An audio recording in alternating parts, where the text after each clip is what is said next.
The next speaker is Darul Shekari.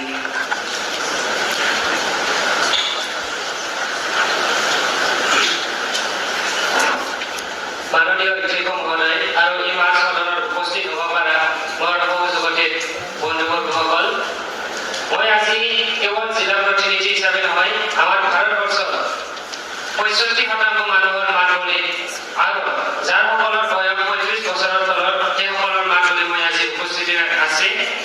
So' union budget 2024টো আমাৰ future কাৰণে বহুত ভাল পদক্ষেপ লৈছে আৰু এই বাজেটটো আমি ক'ব পাৰোঁ যে জেনজি ফ্ৰেণ্ডলি বাজেট বুলি।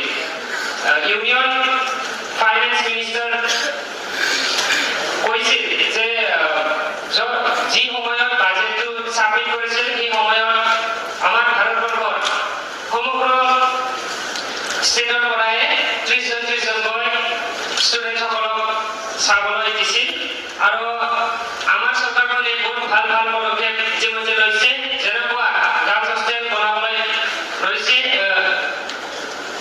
সমগ্ৰ দৃষ্টিকোণে এখন গাৰ্লছ হোষ্টেল বনাবলৈ ইতিমধ্যে সিদ্ধান্ত লৈছে আৰু লগতে বহুত নতুন ইনষ্টিটিউট বনাবলৈ আমি ইতিমধ্যে পদক্ষেপ লৈছোঁ, য'ত 5খন ইউনিভাৰ্চিটি টাউনশ্বিপ কৰাৰ কাৰণে আমি সিদ্ধান্ত লৈছোঁ আৰু ইয়াৰ লগতে education infrastructure, academic zones, APTC content creator lab 15,000খন স্কুলত আমি কৰিবলৈ সিদ্ধান্ত লৈছোঁ।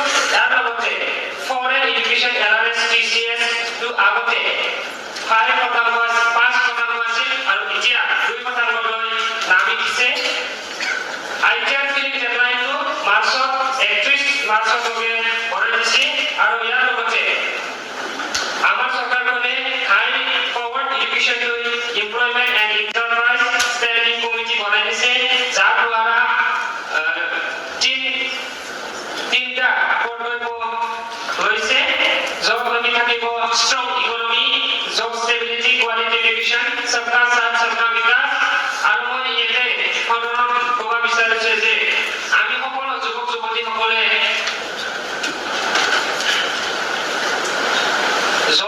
অকল জবৰ কাৰণে, অকল চাকৰিৰ কাৰণে ভাবিব নালাগে, আমি চাকৰিও সৃষ্টি কৰিব লাগিব।